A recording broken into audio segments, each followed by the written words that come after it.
तो उसमें बताएंगे। सर्वप्रथम मां शारदे के चरणों में वंदन। इस लाइव वार्तालाप में किसी भी प्रकार की त्रुटि रहे तो क्षमा प्रार्थी हूँ। नमस्कार साथियों, सुप्रभात। बड़ों को प्रणाम, छोटों को प्यार भरा आशीर्वाद।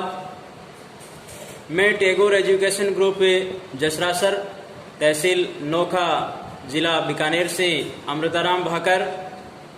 मेरा आज का विषय है कि कक्षा 12वीं व 10वीं बोर्ड परीक्षार्थियों के शेष बाकी पेपरों पर चर्चा से संबंधित। तो सभी विद्यार्थी व अभिभावक ध्यान से सुने। मैं उससे संबंधित प्रत्येक बात पर, प्रत्येक विषय पर चर्चा करूंगा। उससे पहले आज हम सबसे पहले उस चीज पर चर्चा करेंगे जिसकी वजह से हमें ये विकट परिस्थितियों का सामना करना पड़ रहा है या जो ये कष्ट सहन करना पड़ रहा है, उससे संबंधित बात बताऊंगा। वो सबसे बड़ी समस्या है कोविड-19, कोरोना महामारी। WHO ने इसे महामारी घोषित किया है। इस कोरोना की शुरुआत चीन की वुहान जगह से हुई और वहां पर यह सबसे पहले फैली और उसके पश्चात वहां से 4-5 महीनों में यह संक्रमित बीमारी हमारे देश में आई। देश से प्रत्येक राज्य में पहुंची और राज्य से प्रत्येक जिले और गांव तक ये पहुंच गई। इसलिए ये संक्रमित बीमारी भयंकर रूप अपना ले रखा है और ये प्रत्येक क्षेत्र के लिए घातक साबित हो रही है। हमें इससे बचना चाहिए और हमारा प्रयास रहना चाहिए कि जैसे कैसे भी इसे बच करके सामान्य स्थिति पैदा की जाए। सरकार इससे बचाव के लिए अनेक सारे भरसक प्रयास कर रही है, चाहे वो केंद्र सरकार है, चाहे वो राज्य सरकार है। सरकारें लगातार अपने प्रयास में जुटी हुई है, लेकिन इतनी बड़ी जनसंख्या वाले देश में ऐसी संक्रमित बीमारी को रोकना काफी मुश्किल हो जाता है। सरकार ने 2 महीने तक लॉकडाउन किया, फिर अनलॉक करना पड़ा। वो मजबूरी थी क्योंकि देश की बहुत सारी आबादी गरीबी रेखा से नीचे जीवन यापन कर रही है। उनके पास उतने पर्याप्त संसाधन नहीं है कि वो धन को संग्रहित कर सके। वो रोजाना पैसे कमा करके अपना जीवन यापन करते हैं। उसके लिए अनलॉक करना पड़ा क्योंकि देश की अर्थव्यवस्था चरमरा गई थी और उस चरमराई अर्थव्यवस्था को सुचारू रूप से करने के लिए अनलॉक करके सारे कार्यों को पुनः दोबारा शुरुआत किया गया था। अब सारी सरकारें व सारी जनता का एक ही कहना है कि कोरोना के साथ जीना है, यानी कि हम इस कोरोना बीमारी के साथ में हमको जीना पड़ेगा। अब ज्यादा दिन दूर नहीं भाग सकते हम इस भयंकर महामारी से, इसलिए सावधानियां बरतते हुए हमें अपने कार्यों में जुट जाना चाहिए। मैं ये सब देखते हुए कि राजस्थान सरकार ने निर्णय लिया कि 10वीं व 12वीं बोर्ड परीक्षाओं के बकाया पेपर करवा दिए जाएं। मैं सरकार के इस निर्णय की कदर करता हूं और मेरा विचार है कि इसमें थोड़ा सा संशोधन अगर सरकार करे तो और ज्यादा बेहतर रहेगा। सरकार के इस निर्णय से, सरकार ने जो ये निर्णय लिया है, इस निर्णय से बच्चे अब तनाव में आ गए हैं, जो सोच रहे हैं अब क्या होगा, कहीं हम फेल ना हो जाए, हमारा एक साल बर्बाद ना हो जाए। ऐसी तनाव वाली स्थिति में काफी निडर व साहसी लोग भी आत्महत्या जैसा कदम उठा लेते हैं। तो ये तो बच्चे हैं, इनके सामने भी ये विकट परिस्थिति है। इसलिए सरकार को इन्हें तनाव मुक्त करने के लिए इस परीक्षा को ऐच्छिक कर देना चाहिए कि जो विद्यार्थी परीक्षा देने का इच्छुक है वो परीक्षा दे सकता है और जो नहीं देना चाहता है वो नहीं दे। जैसे पिछले वर्ष 5वीं बोर्ड क्लास को ऐच्छिक रखा गया था कि जो विद्यार्थी परीक्षा देना चाहिए वो दे सकता है, जो नहीं देना चाहिए उसको पास का सर्टिफिकेट है, प्रमाण पत्र है, वो दे दिया जाएगा। इसमें जो विद्यार्थी ये सोचते हैं कि मुझे ज्यादा प्रतिशत बनाने चाहिए, वो ज्यादा प्रतिशत बना सकता है, और जिसको ऐसा लग रहा है कि मुझे पास होना चाहिए, वो विद्यार्थी अपना उत्तीर्ण का सर्टिफिकेट लेकर के आगे अपना कैरियर बना सकता है। क्योंकि आपको पता है प्रतिशत का आज के जमाने में ज्यादा कोई विशेष महत्व नहीं रहा है। नौकरी के लिए कंपटीशन फाइट करनी पड़ती है प्रतियोगी परीक्षाओं को पास करना पड़ता है। और इस संबंध में मैंने राजस्थान सरकार के शिक्षा मंत्री गोविंद सिंह जी डोटासरा को भी ट्वीट करके सूचना दी है कि अगर इस संबंध में अगर आप उचित समझे तो ये संभव हो सकता है। हमारे सरकार का जो निर्णय लिया है सरकार ने, उस निर्णय की हम पालना करेंगे। हम और हमारे विद्यार्थी बोर्ड परीक्षाओं के लिए पूर्ण रूप से तैयार हैं और अगर कोई विद्यार्थी थोड़ी ढिलाई कर रहा है तो वो आज से नहीं करेगा। परीक्षा के दौरान ध्यान रखने योग्य बातें में विशेष रूप से मास्क पहनना जरूरी है, सोशल डिस्टेंसिंग का पालन करना जरूरी है और परीक्षा के दौरान जो विद्यार्थी जाते हैं वो या तो अपने साधन के माध्यम से जाएं। परीक्षा के दौरान पहुंचने के पश्चात हमेशा की भांति पुनः जब पेपर देकर के विद्यार्थी वापस निकले तो एक झुंड के रूप में ना निकले, क्योंकि विद्यार्थी अपना मास्क लगा हुआ होगा, सैनिटाइज अपने साथ में रखेंगे और सारी जो नियमों सरकार की जो गाइडलाइन है उसका पालन करते हुए वो आगे बढ़ेंगे। वैसे तो मुझे पता है हमारे सारे विद्यार्थी एक्टिव हैं, समझदार हैं, सुसंस्कारवान हैं, गुणवान हैं, सारे अभिभावक भी समझदार हैं। परीक्षा से पहले कई विद्यार्थियों के मेरे पास फोन आते हैं कि सर परीक्षा किस प्रकार होगी, कैसे होगी, जैसे भी होगी हम उसमें पूर्ण रूप से तैयार हैं और उस परीक्षा में आपको चिंता करने की जरूरत नहीं, हम आसानी से सुव्यवस्थित तरीके से पेपर देकर के अच्छा परिणाम देंगे। हमारे विद्यार्थी लक्ष्य के प्रति बहुत ही अटल और सजग हैं और अभिभावकों को भी मैं धन्यवाद देना चाहूंगा कि वो भी इस संकट की घड़ी में विषम परिस्थितियों में अच्छा सहयोग दे रहे हैं। फिर भी मैं कह रहा हूं कि अगर किसी भी विद्यार्थी के परीक्षा से संबंधित किसी भी प्रकार का तनाव अगर हो तो वो तुरंत मेरे से संपर्क कर सकता है और मैं उसको तुरंत उसे रिलीफ पावर दे दिया जाएगा।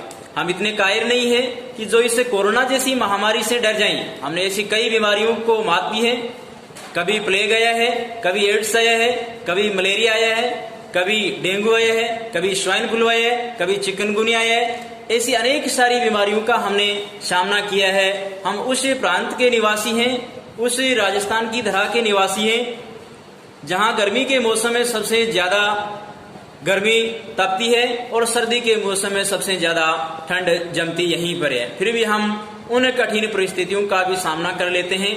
तो ये महामारी कोई बड़ी बात नहीं है, ऐसी अनेक महामारियों को हमने मात दी है। तो किसी भी प्रकार से घबराने की आवश्यकता नहीं है, बस आवश्यकता है तो वो सावधानियों की है। हम आपके साथ हैं, हम आपके साथ थे और भविष्य में भी साथ आपके रहेंगे। हमारे समस्त ग्रामवासियों को पता है कि हमारे विद्यालय के सभी विद्यार्थी बहुत ही अनुशासित और गुणवान और आज्ञाकारी भी हैं। हम भी इस चीज से सौभाग्यशाली महसूस करते हैं कि हमें ऐसे विद्यार्थी और ऐसे अभिभावक मिले हैं जो हमारा हर परिस्थिति में सहयोग कर रहे हैं। तो मैं आप सभी को आश्वस्त कर देता हूं कि टीम टैगोर हमेशा आपके हितों को ध्यान में रखते हुए ही कार्य किया है, आपके हितों को ध्यान में रखते हुए ही कार्य कर रही है और भविष्य में भी आपके हितों को ध्यान में रखते हुए ही कार्य करेगी। तो इस बात को आपको विशेष रूप से हम मानते हैं कि ये कोरोना एक महामारी है, लेकिन इस दरमियान भी हमारी टीम टैगोर के सारे सदस्य, चाहे वो ऑनलाइन कक्षाओं से संबंधित बात हो, चाहे ऑफलाइन बच्चों से संपर्क करके उनकी जो समस्या है उनका सॉल्यूशन करना हो, उन सब के लिए हमारे सारे सदस्य, चाहे वो विद्यार्थी के रूप में है, अध्यापक हैं या अभिभावक हैं, उन्होंने इस संकट की घड़ी को बहुत ही हंसते हंसते आसानी से निकाला है। उसके पीछे सबसे बड़ा कारण रहा है कि हमारे सारे सदस्य, स्टाफ के हो, चाहे विद्यार्थी हो, चाहे अभिभावक हो, सभी गुणवान, आज्ञाकारी और संस्कारवान है। मेरे पास कई बार विद्यार्थियों और अभिभावकों के समाचार आते हैं और उनसे चर्चा होती है कि तो उनके द्वारा ये कहा जाता है कि सर आपको क्या लग रहा है ये महामारी कितने दिनों चलेगी या आगे इसके बारे में क्या संभावनाएं व्यक्त की जा रही है। तो मैं उनको पूर्ण रूप से ये आश्वस्त करता हूं कि आपको किसी भी प्रकार से घबराने की आवश्यकता नहीं है। आप पहले भी अटल थे, आज भी अटल हैं, आगे भी आपको अटल रहना है। ऐसी महामारियां आती रहेगी और जाती रहेगी, आपको अपने लक्ष्य के प्रति अटल रहना है। आप बेझिझक अपने सावधानियां बरतते हुए कार्य को सुचारू रूप से आगे कर सकते हैं। लेकिन इसके पीछे कारण यह है कि हमने कभी भी बच्चों की शिक्षण व्यवस्था के साथ कॉम्प्रोमाइज नहीं किया है। बच्चों ने जो मांगा है वो सुविधा उनको दी है। और मैं अब भी कह रहा हूं कि अब चाहे ये कोरोना जैसी विकट परिस्थिति है, इसमें भी हम बच्चों को जो उचित और आवश्यक सुविधाओं की आवश्यकता होगी वो हमारे द्वारा उनको प्रोवाइड करवाई जाएगी, चाहे किसी भी प्रकार से हो, विद्यालय व्यवस्थाओं से संबंधित हो, सरकार की गाइडलाइन के द्वारा जारी नियमों की पालना से संबंधित हो, नए सिरे से विद्यालय ओपन होंगे उससे संबंधित हो। सरकार की गाइडलाइन को फॉलो करते हुए हम सारी वो सुविधाएं बच्चों को मुहैया करवाएंगे जो एक विद्यालय में होनी चाहिए। विद्यालय में चिकित्सा टीम भी होगी, सारे बच्चों का मेडिकल जांच भी करेंगे। विद्यालय जैसे ही सरकार का आदेश होगा कि आपको विद्यालय ओपन करना चाहिए, तुरंत हम मेडिकल टीम के द्वारा सारे बच्चों का परीक्षण करेंगे और उसके पश्चात हम विद्यालय वाहन को शुरू करेंगे। तो उसमें वाहनों को पहले सैनिटाइज करवाया जाएगा, विद्यालय के पूरे कैंपस को सैनिटाइज करवाया जाएगा। उसके पश्चात जैसे ही विद्यालय बच्चे में प्रवेश करेंगे उनको सैनिटाइज करके ही कक्ष में एंट्री दी जाएगी। सभी बच्चों के मास्क पहने हुए होने चाहिए।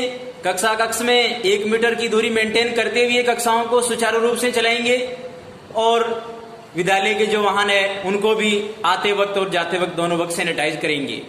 यानी कि कुल मिलाकर के मैं यह कहूं तो भी अतिशयोक्ति नहीं होगी कि अगर जिस चीज की भी आवश्यकता है वो तुरंत हम उनको, चाहे कैसी भी परिस्थितियों का हमें सामना करना पड़े, हम उनको ला करके देंगे। अगर हम ये भी कहें तो भी कोई बड़ी बात नहीं है कि अभिभावकों को ये महसूस करवा देंगे कि अगर हमारा बच्चा टैगोर स्कूल में है तो वो घर से भी ज्यादा सुरक्षित है, क्योंकि घर पर रहेगा तो वो गलियों में भी घूम सकता है, बाहर दुकानों पर भी जा सकता है, अनेक स्थानों पर भी जा सकता है। लेकिन विद्यालय में रहेगा तो वो सारी सुविधाएं उनको मिलेगी, वो सारी चौक चौबंदी में रहेगा और जो फैसिलिटीज उसको अवेलेबल होनी चाहिए वो होगी। और अगर किसी भी प्रकार की उसको मेडिकल परेशानी आ रही है तो भी हम उसको उपलब्ध करवाएंगे। अभिभावक निश्चिंत हो जाएं कि हमारा बच्चा अगर टैगोर स्कूल में है तो उसको किसी भी प्रकार का खतरा नहीं है। हम उसको ये पूर्ण रूप से आश्वस्त करवा देंगे कि हमारा बच्चा एकदम स्वस्थ है, तंदुरुस्त है। अगर हमें लगेगा कि इसकी स्वस्थता में कहीं परेशानी है तो तुरंत हम मेडिकल टीम के द्वारा उसकी जांच करवाएंगे। अंत में अभिभावकों के लिए मेरा संदेश रहेगा, मेरे प्रिय अभिभावक, आपको अपने बच्चों की चिंता करने की कोई जरूरत नहीं है। चिंता करने के लिए हम है ना, आप निश्चिंत रहे। हम पूरे दिन बैठे बैठे आपके बच्चों के लिए ही योजनाएं बनाते हैं कि आपके बच्चों को किस प्रकार से सुनियोजित तरीके से जो शिक्षा पहले हम दे रहे थे वो शिक्षा हम दे सकते हैं, उसके लिए ही हम पूरे दिन योजना बनाते हैं। अगर ऐसी परिस्थिति आएगी तो उससे हम ऐसे लड़ेंगे, अगर ऐसी परिस्थिति आएगी तो ऐसे लड़ेंगे, अगर सामान्य रहा तो हमेशा की तरह सामान्य चलता रहेगा। तो इस बात से उनको घबराने की आवश्यकता नहीं है। आपसे ज्यादा हमें इसकी चिंता रहती है, ये आप जानते भी हैं। और यही सबसे बड़ी हमारे टैगोर स्कूल की खूबी रही है कि सबसे ज्यादा वो प्राथमिकता अपने बच्चों को देता है, उसके पश्चात अपने स्टाफ सदस्यों को, उसके पश्चात अपने अभिभावकों के प्रति हमेशा सजग और जुड़े हुए रहने का प्रयास करते हैं। अगर सरकार 1 जुलाई से विधिवत रूप से स्कूल शुरू करते हैं, तुरंत आपको सूचित कर दिया जाएगा कि आप विद्यार्थी को पूरी सावधानियों के साथ भेजें। अगर विद्यालय देरी से खुलते हैं तो हमने उसका भी विकल्प बना रखा है। टेक्नोलॉजी का उपयोग करते हुए ऑनलाइन शिक्षण पद्धति अपनाएंगे और इसके साथ ही बच्चे को घर पर भी अध्ययन सामग्री के लिए हम मैटर पहुंचाएंगे। अध्यापक आपके घर पर जाकर बच्चे की पूरी रिपोर्ट लेंगे, आपको जवाबदारी देंगे कि ये काम हमने जो सौंपा है वो आप बच्चे को पूर्ण रूप से तैयार करवाएं। तो इस संबंध में मैं आपको बता दूं कि अगर ये कोरोना जैसी महामारी है, ये थोड़े समय के लिए और चलती है, क्योंकि आपको पता है कि इस भयंकर महामारी ने प्रतिदिन 10,000 से ज्यादा केस बढ़ रहे हैं। तो एक ओर से चिंता का विषय भी है, दूसरी ओर हमारे राजस्थान वासियों के लिए उतनी ज्यादा घातक नहीं है, हम इसके साथ एडजस्ट कर सकते हैं। सावधानियों के साथ इसमें अपने सारे जो कार्य प्रारूप है उसको विधिवत रूप से चला सकते हैं। सभी स्टूडेंट अपनी पढ़ाई के प्रति सजग रहें, चाहे वो 10वीं बोर्ड क्लास के विद्यार्थी हैं, चाहे वो 12वीं बोर्ड क्लास के विद्यार्थी हैं। 12वीं बोर्ड कक्षा की परीक्षाएं कल 18 तारीख से शुरू हो रही है। 10वीं बोर्ड क्लास की परीक्षाएं 29 और 30 जून को होनी है। तो उन तिथियों को ध्यान में रखते हुए वो विद्यार्थी भी अपना निश्चित समय सारणी के अनुसार पढ़ाई में जुट जाएं, और जो लोकल क्लासों के विद्यार्थी हैं वो भी अपनी रूपरेखा बना करके, समय सारणी बना करके रोजाना की भांति आप अध्ययन में लग जाए। आपको जहां कहीं भी कोई समस्या आए या फिर जिस चीज को आप ये सोचते हैं कि ये सुविधा है हमें सर के द्वारा मिलनी चाहिए, तो उसके लिए तुरंत आप बेझिझक हमें से संपर्क कर सकते हैं। हम तुरंत चाहे उसे जो आप टॉपिक ले रहे हैं उस टॉपिक का वीडियो अपलोड करके आपके पास तक पहुंचा देंगे, या फिर लगेगा कि आपको प्रत्यक्ष रूप से उससे संबंधित जानकारी लेनी चाहिए तो हम तुरंत अपने स्टाफ को, अगर आप 4-5 बच्चे हैं तो वहां पर तुरंत आपको बताने के लिए भी भेज दिया जाएगा। अंत में मैं एक बार फिर से बोर्ड क्लास के जो कल 12वीं बोर्ड क्लास के बच्चे हैं उनकी 12वीं की परीक्षा शुरू होनी है, उनको ढेर सारी हार्दिक शुभकामनाएं, बधाई, उज्जवल भविष्य की कामना करते हैं। आप सभी जो मेरे ये मित्र फेसबुक से जुड़े हैं उन सभी को मेरा संदेश रहेगा, घर पर रहें, सुरक्षित रहें, अपने काम पर जाएं तो भी सावधानियों के साथ जाएं, और अपनी जो योजना है उस योजना को लागू करते हुए अपने कार्य पर जाएं। आप हमेशा ध्यान रखें कि ये कोरोना बीमारी है, जब तक रहेगी तब तक अपने को पूर्ण सावधानियों के साथ ही घर से बाहर निकलना है। आप बाहर निकल सकते हैं, जा सकते हैं, अपने काम पर जा सकते हैं, लेकिन इन सारी बातों को ध्यान में रखते हुए जाते हैं। धन्यवाद। राम राम सा।